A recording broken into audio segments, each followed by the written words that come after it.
Daddy's home.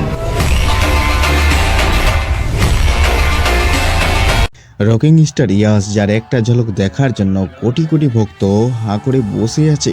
আর তার আগামী cinema toxic কিন্তু অনেক হাইপ পাওয়ার কথা ছিল, কিন্তু এখন পরিস্থিতি সম্পূর্ণ উল্টো। আর এই কারণে ইয়াসের টক্সিক সিনেমা সম্পূর্ণ ফ্লপ হওয়ার কারণ হয়ে দাঁড়িয়েছে।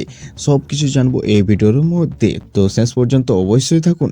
হ্যাঁ, টক্সিক টিম প্রতিনিয়ত সোশ্যাল মিডিয়ায় নতুন নতুন ছবি শেয়ার করে আপডেট রাখছে ঠিকই, কিন্তু সে আসল খবরটা কোথায়, যেটার জন্য সবাই ধৈর্য ধরে বসে আছে, অর্থাৎ সিনেমার রিলিজ ডেট, সেটার কোনো পাত্তাই নেই। বারবার মুভির রিলিজ ডেট পরিবর্তন হওয়ার কারণে ভক্তদের মনে চরম হতাশা হয়ে গেছে।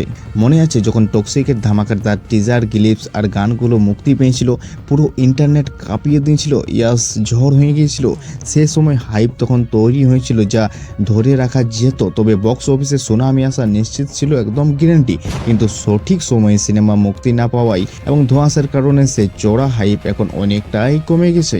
আর এই মুভি কবে সিনেমাটি থিয়েটারে আসবে তার কোনো ঠিকানাই নেই। আর ঠিক এই জায়গাতেই প্রশ্ন উঠেছে সিনেমার ভবিষ্যৎ নিয়ে। এই ধরনের মেগা বাজেট সিনেমার জন্য টাইমিং বা সঠিক সময়ে মুক্তি পাওয়াটা সবচেয়ে জরুরি। বর্তমান পরিস্থিতিতে টক্সিক সিনেমার বক্স অফিস আসলে কোন দিকে যাবে সেটা নিয়ে সবাই ভাবনা করে বসে আছে। তবে কি রকিং স্টার ইয়াস তার ম্যাজিক যা সব কিছু উড়িয়ে দিত আবার সেই বক্স অফিস কাঁপাতে পারবে, নাকি এই দীর্ঘ অপেক্ষার কারণে সিনেমার ব্যবসা পুরোপুরি লস করে ফেলবে? আপনার কি মনে হয় কমেন্ট করে অবশ্যই জানান। আর এই চ্যানেলে যদি আপনি নতুন হয়ে থাকেন তাহলে অবশ্যই চ্যানেলটিকে সাবস্ক্রাইব করতে একদম ভুলবেন না। চলুন এরপর দেখা হচ্ছে আমাদের পরবর্তী ভিডিওতে। May I come in?